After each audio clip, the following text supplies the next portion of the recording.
much, Mike, and thank you, everybody, for being here. It's a great group of people doing an incredible job. We appreciate it. We'll hopefully do some fantastic things for our country and the people of our country. I want to welcome you to Camp David, very historic.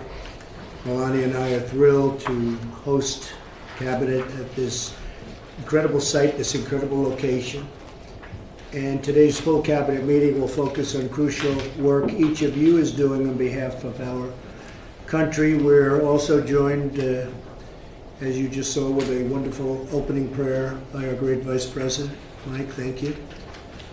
And all of America continues, I must say, to pray for the families affected by Hurricane Harvey, Hurricane Irma, which looks like it's going to be a really bad one, really bad. But we're prepared. We're as prepared as you can be for such an event, that I can say. And all of America grieves for those who have already lost their lives. We've had many lives lost already from Hurricane Irma, and it hasn't even hit shore. So we continue our recovery efforts in Texas and Louisiana. Already approved emergency declarations in Florida, in Georgia, South Carolina, Puerto Rico, and the U.S. Virgin Islands, which was really hit badly. I looked at that. I looked at the damage this morning. This is a storm of enormous destructive power, and I ask everyone in the storm path to heed all instructions, get out of its way.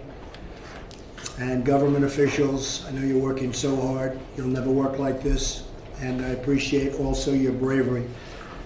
Property is replaceable, but lives are not, and safety has to come first. Don't worry about it. Just get out of its way. My administration is monitoring the situation around the clock, and we're in constant communications with all of the governors, with the state and local officials. We're doing everything possible to help save lives and support those in need. Again, we've never seen anything like this. Together we will restore, recover, and rebuild. And we'll do it quickly. Today, our Cabinet will also be discussing the latest provocative and destabilizing actions of North Korea and the steps the United States will take to keep our people safe and, frankly, to keep the people of the world safe in this case. To create prosperity at home, we'll be discussing our plan for dramatic tax cuts and tax reform. And I think now with what's happened with the hurricane, I'm going to ask for a speed up. I wanted to speed up anyway, but now we need it even more so. So we need to simplify the tax code, reduce taxes very substantially on the middle class, and make our business tax more globally competitive. We're the highest anywhere in the world right now. In addition, we're going to bring back trillions of dollars, probably in the neighborhood of $4 to $5 trillion of dollars of wealth parked overseas, never coming back unless we bring it back through proper tax reform.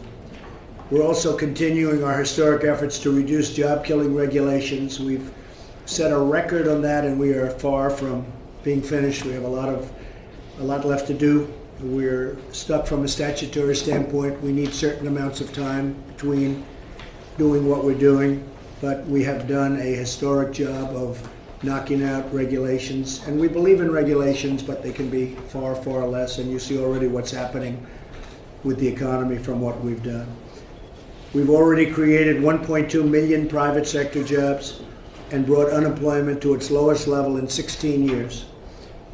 So we're not playing politics, we're just doing what's right. I tell that to everybody at this table. Do what's right. Don't play politics. We're keeping our promises, delivering for our wonderful citizens.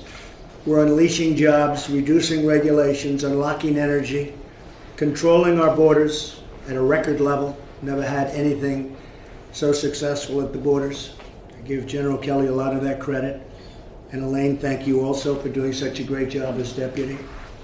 Strengthening our military, protecting our people, and defending our magnificent Constitution. And again, thank you all for being at Camp David today, and let's start our meeting. Thank you.